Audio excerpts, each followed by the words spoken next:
ఎంపీలను ఇచ్చినాం మనం, వాళ్ళు ఒక్కరు కూడా ఒక్కరోజు మాట్లాడతలేరు. బీసీలకు అన్యాయం చేసేది బీజేపీ పార్టీ, అయినా ఒక్క బీజేపీ ఎంపీ మాట్లాడాడు. పత్తి రైతులకు అన్యాయం చేసేది ఇవాళ వాళ్ళే, అయినా ఒక్క బీజేపీ ఎంపీ మాట్లాడరు. నేను డిమాండ్ చేస్తూ ఉన్న బీజేపీ ఎంపీలను, పత్తి రైతులకు తేమ శాతం పెంచేటటువంటి ప్రాథమిక బాధ్యత మీదే ఉంది. మీరు తప్పకుండా మీ మినిస్టర్ దగ్గర పోతారా, మీ మోడీ దగ్గర పోతారా, అమిత్ షా దగ్గర పోతారా, వాళ్ళ కాలు పట్టుకుంటారా, ఏం చేస్తారో చేయండి, కానీ పత్తి రైతుల్ని కాపాడండి అని చెప్పి నేను డిమాండ్ చేస్తూ ఉన్నా.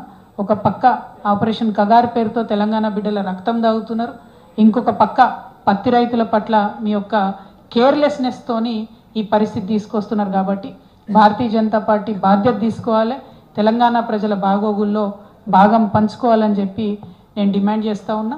మరి ఖమ్మం జిల్లాలో ఉండేటటువంటి ప్రజలకు, మిత్రులకు మీరు జనంబాట కార్యక్రమంలో మిమ్మల్ని ఆదరించి ఎక్కడికి వెళ్తే అక్కడ సమస్యల గురించి సావధానంగా మాకు వివరించినందుకు మీ అందరికీ మనస్ఫూర్తిగా ధన్యవాదాలు తెలియజేస్తున్నాను. Thank you.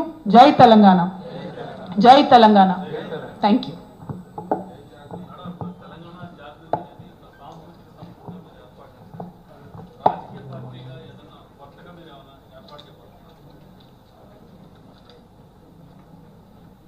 జై తెలంగాణ. రాజకీయ పార్టీల గురించి ఇప్పుడెప్పుడే ఆలోచన చేస్తలేమన్నా, ఎందుకంటే ఇవాళ ప్రశ్నించే వాళ్ళు లేకుండా పోయినారు. ప్రతిపక్షమైనా నిద్రపోతున్నటువంటి పరిస్థితి, పాలకపక్షమైనా నిద్రపోతున్నటువంటి పరిస్థితి. ప్రతిపక్షంలో ఉండి బాగా అనుభవజ్ఞులైనటువంటి కేసీఆర్ గారు, బీఆర్ఎస్ పార్టీ కూడా 20 ఏళ్ల తర్వాత కూడా అనేక తప్పుల వల్ల ఇలా థర్డ్ టైం ఓడిపోయినాం అనుకుంటా ఉన్నా నేను. అందులో ప్రత్యేకించి ఈ జిల్లాకు సంబంధించి తుమ్మల నాగేశ్వరరావు గారు లాంటి ఎఫెక్టివ్ లీడర్ని వదులుకోవడం వల్లనే మూడోసారి అధికారంలోకి రాలేకపోయినామని చెప్పి నేను బలంగా నమ్ముతా ఉన్నా. ఎందుకంటే ఎప్పుడైతే తుమ్మల నాగేశ్వరరావు గారు బయటకు వెళ్ళిపోయినారో ఆ తర్వాత రాష్ట్రంలో వాతావరణం బిల్డ్ అయిపోయింది, వారిని వదులుకున్నది బీఆర్ఎస్ పార్టీ. సో అంత అనుభవజ్ఞులే అన్ని తప్పులు చేసిండ్రు. సో నేను పార్టీ పెట్టాలంటే చాలా ఇంకా నేర్చుకోవాలి, ప్రజల దగ్గరికి వెళ్ళాలి, ప్రజా సమస్యలు గుర్తించాలి, ప్రతి జిల్లాకు తిరగాలి. అంతకుముందు నన్ను నిజామాబాద్లోనే కట్టేసిర్రు. సో నిజామాబాద్లోంచి ఇప్పుడు నేను బయటకు వచ్చి ఒక్కొక్క జిల్లాకు వచ్చి అందరినీ మళ్ళీ కలుస్తున్నా. మా జాగృతిని మళ్ళీ నిర్మించుకుంటున్నాం.